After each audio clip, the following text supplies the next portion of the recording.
আগের মসজিদটা আপনারা একটু দেখেন।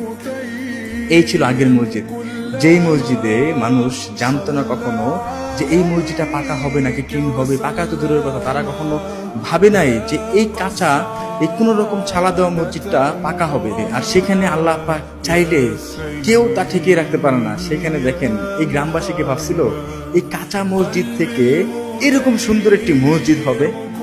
কখনো ভাবছিল? কখনোই ভাবে নাই। দেখেন এইটাতে যখন রং দেওয়া হবে, ফ্যান দেওয়া হবে, লাইট দেওয়া হবে, এটা যখন সাজানো হবে মসজিদে আরো সুন্দর হবে। এখানে কতটুকু আপনারা সৌন্দর্য বুঝতেছেন আমি জানি না। এটা আরো সুন্দর হবে তখনই যখন এটাতে ফ্যান, লাইট সবকিছু দেওয়া হবে। ও ভালো কথা, আমাদের রঙের কাজ কিন্তু চলতেছে। আপনারা দেখেন, আবারও দেখাই, আমাদের রঙের কাজ চলতেছে। খুব শীঘ্রই, সম্ভবত 3 দিনের মধ্যে আমাদের সকল রং হয়ে যাবে। আর আপনারা অবশ্যই কমেন্ট সেকশনে জানাবেন যে উপরের সিলিং আর নিচের টাইলস এই দুইটা মিল রেখে আমরা এই কাজটা করছি, কাজগুলো কেমন হয়েছে অবশ্যই আপনারা আমাদের জানাবেন।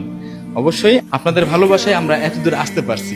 আপনাদের ভালোবাসায় আমরা এরকম মানবিক কাজগুলো চালিয়ে যেতে চাই মৃত্যুর আগ পর্যন্ত। কারণ আমি সবসময় বলি যে আল্লাহ পাক আমাদের জীবন একটাই দিছে, দুনিয়ার জীবন একটাই। এই এই ছোট জীবনে আপনি যে ভালো কাজ করবেন সে ভালো কাজে আপনার কবরে যাবে, যে খারাপ কাজ করবেন সে খারাপ কাজে আপনার কবরে যাবে। এবার বাইরে থেকে মসজিদটা আরেকটু দেখাই, আপনারা দেখেন। ভালো কথা, আমাদের উপরে কিন্তু টিনের কাজ হয়ে গেছে। টিনের কাজ একদম কমপ্লিট। আর রং দিলে এই মসজিদটা আরো পরিপূর্ণভাবে আপনারা দেখতে পাবেন। এখন আপনারা কতটুকু বুঝতেছেন আমি জানি না, বাট রং দেওয়া যখন হবে তখন মসজিদটা আপনারা পরিপূর্ণভাবে দেখতে পারবেন। মসজিদটা কত সুন্দর রূপে তখন দেখানো হবে।